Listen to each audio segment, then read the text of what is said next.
Hello ladies and gentlemen, Nick here and welcome to part 1 of my 2016 film ranking. And I am deliberately doing a 3-part ranking. We're doing my least favourite to favourite films of 2016. Part 1 will be numbers 15 to 11, part 2 will be 10 to 6, and part 1 will be the top 5. So before I start, I better list the films on this ranking. Please note this ranking list is for films that I saw in 2016 at the cinema. So ones that I saw in 2017, like Moana and La La Land, or ones I didn't see at the cinema, like Kung Fu Panda 3 and Star Trek Beyond, which I later got to see on DVD or Blu-ray. They won't be on this list. Moana and La La Land will be on the 2017 ranking list next year. And also films from years beforehand, such as Paddington from 2014, that I saw at the cinema in 2016 will be going on this list, similar to how I saw Night at the Museum 3 in 2015, even though that's a 2014 film. So, just getting that out of the way, so let's get started with the films. I'll just go through the lists. So, the 2016 films and the 2014 one that I saw in the cinema in 2016. Paddington, Deadpool, Dad's Army, Zootropolis or Zootopia in the United States, Batman v Superman, Dawn of Justice, Men-Apocylpse, The Conjuring 2 or The Conjuring 2, The Enfield Case, The Secret Life of Pets, Ice Age Collision Course, Jason Bourne, Suicide Squad, Sausage Party, Doctor Strange, Fantastic Beasts and Where to Find Them, and Rogue One or Rogue One, a Star Wars story. I also have some of these on DVD and Blu-ray with me at the moment, and I will show them when we get to them in the places. So, without further ado, part 1 of my least favourite to favourite 2016 films, numbers 15 to 11, starting with number 15, The Secret Life of Pets.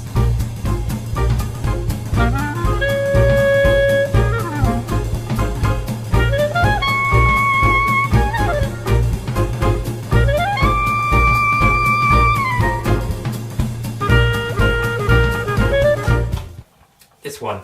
I've pretty much done reviews of all the films I saw at the cinema in 2016 and 2017.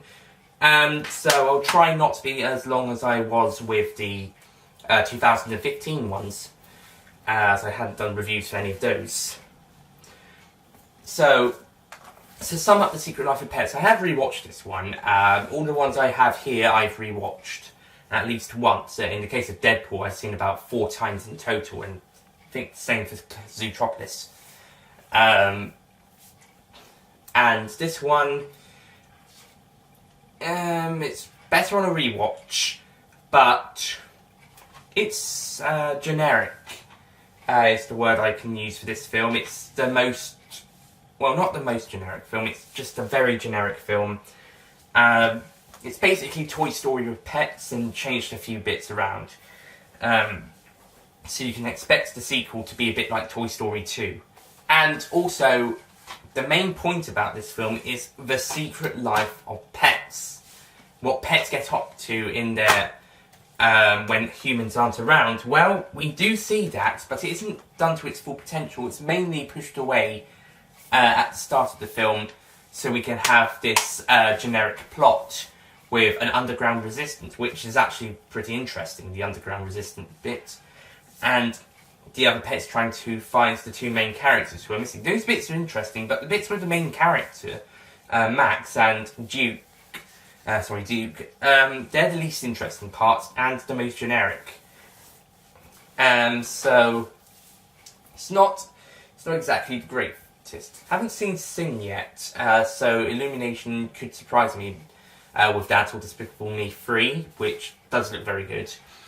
But from this and Minions, haven't seen any of the others before Minions, but compared to this one and Minions, which was my second least favourite of the 2015 films, Illumination hasn't done that great. Like I said, I don't know about Sing and I don't know about the ones before Minions, But with those two alone, I'm not exactly Mr. Excited. I do want to know what Sing is like, same with Split Me Free, and maybe at some point I'll find out. But at the moment, I'm not completely impressed by them. The animation is great, but storytelling, it's not so good. So, Secret Life of Pets is number 15. Number 14. Number 14, I think a lot of people is going to be agreeing with this. This is one of two films from this franchise that critics and audiences have been slating for months. Almost a year. And that is, just take off my homemade slipcase because I didn't get it with a slipcase. It is Batman v Superman, Dawn of Justice.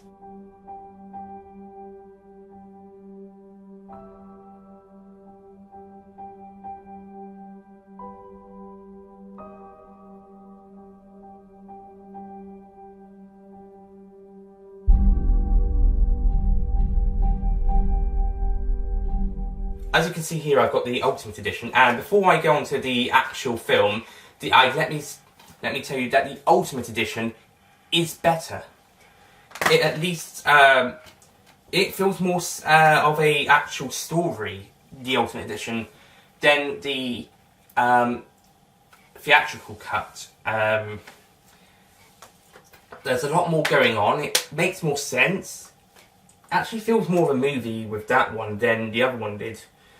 Yeah, it's actually just been more enjoyable, and I would say if it was the Ultimate Edition released in cinemas, it would be higher on this list, maybe in the next part, but it was the theatrical release, released, and yeah, it wasn't so great. It was good, but, well, I'm an optimistic, and I easily to impress, although there are the occasional not so good ones. This one was pretty good for me, but it wasn't so great overall.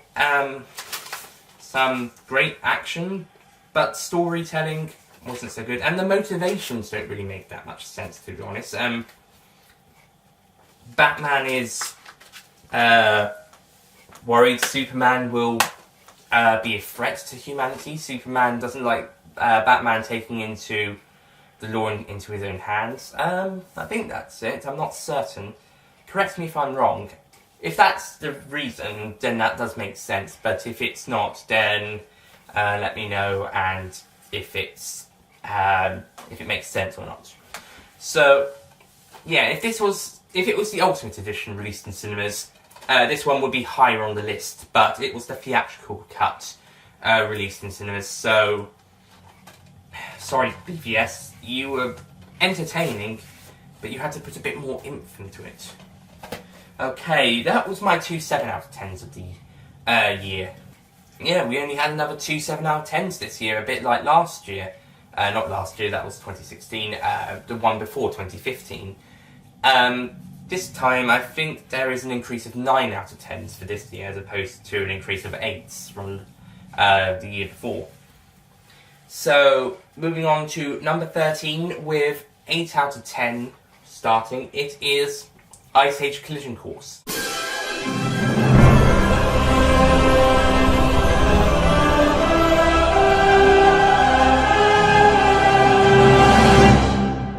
I was thinking of putting this as a 7 out of 10 after I did the review, as I put it as an 8 there, but thinking about it, it's okay, it's an 8 I suppose. It's not perfect, it's alright, it could be worse.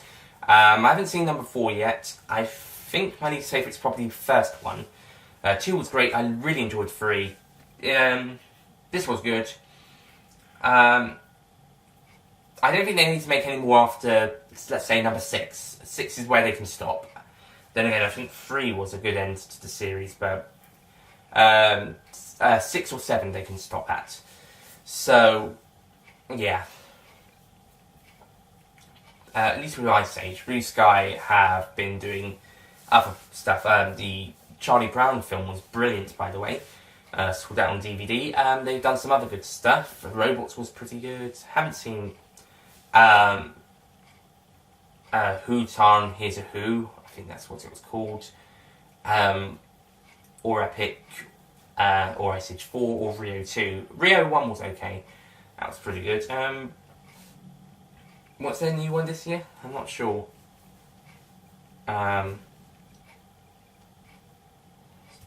Something. And yeah, this is a pretty good film, and it sees the return of one of my favourite characters of the series, Buck, voiced by Simon Pegg, and is parodying how a collision course would happen, similar to number 2 with the meltdown, and 4 with the continental drift. Yeah, this is an enjoyable film. Kids will like it, and it's easily the better of the 2 U-rated films I saw this year. Secret Life of Pets was the other one, as you might have seen on the cover. So everything else from here on is PG 15 or 12. 12A at cinema. And 15 shouldn't have been afterwards, sorry. So, yeah, Ice Age Collision Course is a great, enjoyable film. The kids will like it a lot. I'm not sure about the parents. I thought it was pretty good, and I'm a teenager. Approaching adulthood, by the way, so maybe I can see an 18 this year. So, yeah, kids will like it. I don't know about anybody else. Let's move on to a 15. The first 15 on this list. Number 12. This is the 12th spot, but it's the first 15 rated film on the list, in the UK at least. Number 12, yep, that's right, is Suicide Squad.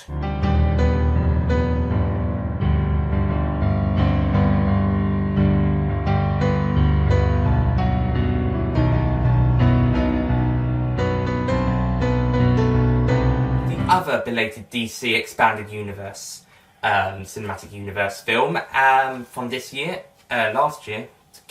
When I say this year, I mean last year, 2016. Suicide Squad. I haven't seen the extended cut yet. I still need to see that.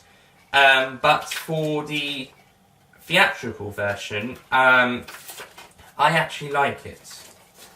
I think it's very good. It's not perfect. It's more action-driven than plot or characterization, although there is quite a strong sense of characterization, at least trying to come through. And yeah, it's still a pretty good action flick. I can understand if you don't like this or BVS, but I don't think either of them should get the hate they deserve, or at least not all of it. Maybe quite a bit of it. I know these two are in the 20s on Rotten Tomatoes. But, no, I think 40s or 50s could have been okay. So I don't understand all of the hatred. I understand part of the hatred for both of them, but not all of it. I mean, this one is very much a mindless action flick for most of the runtime, but there is strong characterization, at least trying to come through, and it does look impressive. I don't think it should have been a 15. I think it would have been okay as a 12A, but I don't know. Maybe it was quite. Maybe I think the sustained, as it mentions at the back. I think that's quite a lot, but to be honest, I think it still could have been okay at 12A. So yeah, Suicide Squad is a good film, but it's not a brilliant film. And I do not understand all of the hatred it gets, though I do understand some of the criticisms. And it's enjoyable, but it's not that great, and that's why it's number 12 on the list, as opposed to number 15 or 14 or whatever. Rounding out the bottom 5 with number 11 is a film that might surprise you, but then again, some fans weren't so keen on it this time round. It's Jason Bourne. Streetways are back again. Street places I didn't know. I broke everything new again. Everything that I'd owned. I threw it out the windows, came along. Streetways I know will part the colours of my sea. All perfect colouring. The fifth film in the franchise and easily the second weakest. Fourth overall on my ranking after 2012's The Bourne Legacy as the weakest. I'd say 1 is probably the best now. I would say 1 is better than 3, but 2 is still the weakest of the original trilogy. putting that as third place on the overall ranking. However, this is actually a really good film, rewatching it. I didn't notice that little criticism I had of it when I saw it in the cinema when I rewatched this one, but maybe another rewatch I'll notice this again, and that was the fact that for a second the camera looked away from the action. When Bourne was running onto a tram and fighting a guy on it in the Greece scene, in Greece, and I didn't notice it on the rewatch, but I did at the cinema, so maybe on another rewatch I might notice this again. So yeah, this is a very good film. I don't know about very good, but it is a good film, very enjoyable, and it's better than Legacy, but Legacy didn't have such a great plot. I have rewatched these films a few times. I think, well, the other four I've watched about 3 times, I think. This one only 2, so I might give it another watch on its own without the other 4. But on its own, it's a great film. It's just not as good as the other 3 films, although, at least the first 3, although there are some smarter elements, because I don't think some of these films do lack a bit of logic when the CIA are trying to track down Bourne. They are being like, oh, he's the bad guy, we have to take him out. And no one's like, but what if he's not the bad guy? There are 1 or 2 characters throughout the films. In this one we've got Alicia Vikander's character, Heather Lee, her character's name is. She's actually thinking, what if Bourne might come back in after this? He's trying to find out something, and when he's got what he wants, he might come back in. And actually, we've also got some of the CIA members actually being the villains. Robert Dooley, played by Tommy Lee Jones, and what was his name? Vincent Castle's asset, the only asset or assassin sent to kill Bourne in this entire film, just called Asset. Yeah, they're technically the bad guys of this film, similar to that one in Ultimatum who was helping Albert Finney's character, and Ward Abbott in the first 2 Bourne films, although in the second one he was actually a bad guy. In the first one he wasn't, he was just there. So, well, technically the CIA are the bad guys, as well as the other bad guys in the series, like the one in the second film. But for main bad guys, for this one it's Dooley and Asset. But, yeah. And to be honest, they might actually be the best villains, because they are actually the ones determined to get Bourne out of the way, as opposed to the one from number 3 who just did it as the missions went along, and number 2 they thought they had got him out of the way. And we're also counting the villains from number 4, by the way, for CIA and operative stuff. They actually do a really brutal murdering of quite a lot of their agents in that one. They're determined to wipe the slate clean, but they just can't get rid of this one agent and one doctor that he's protecting. So, yeah, obviously the CIA are bastards in these films, so apart from those few smart ones, and even 1 or 2 are killed for it, and a few others publicly shamed. Thankfully in this one, Heather is actually taking a bit more of charge, but then she starts to go a bit not so clever, a bit like Scotland after the Brexit vote, and then discussing a second referendum. Don't. So, yeah, it can be a double-edged sword with some of the smarter characters in this film. So, but basically, overall, Jason Bourne is a very enjoyable film, and it's really, it's not really good, but it's very good. Yeah, number 10. Would you say my name was? Would you say it well? Would you say my name was? Or say it well? Oh, I know I can. Oh, I know I can. Oh, I know I can find you. Oh, babe. Oh, babe. Then it fell apart.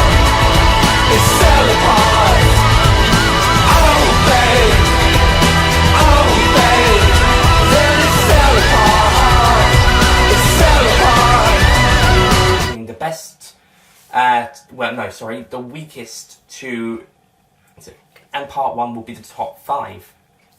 Please note that some films from 2016 I did not see, and also ones that I saw at the cinema for.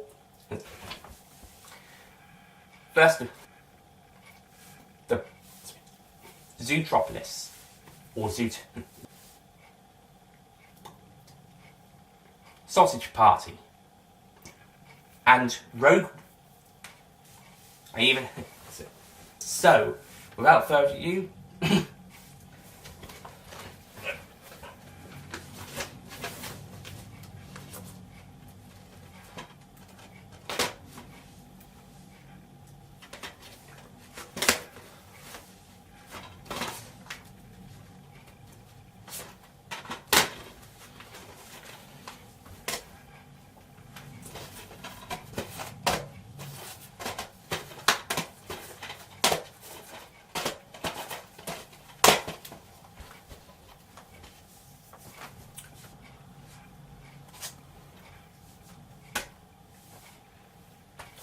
This one. Secret Life of Pets. I basically done reviews of all of the films from 2016 plus Paddington. All the 2016 ones I saw at the cinema, of course, and Moana and La La Land.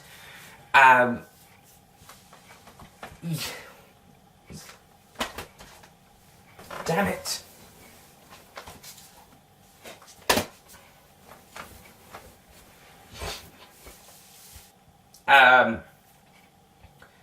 But if that is it, that makes a bit more sense than what it actually might not be. Similar to number 4 with Collision Course. Sorry, but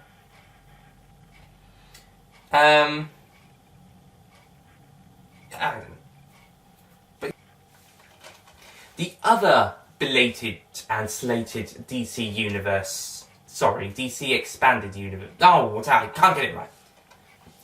The other slated DC Cinematic Universe. Sorry. The 5th Bourne film in this franchise, and easily the 4th and the 5th film in the franchise, and easily the third. Shit. And actually, we've actually got the Albert Fish, and then discussing a Scottish second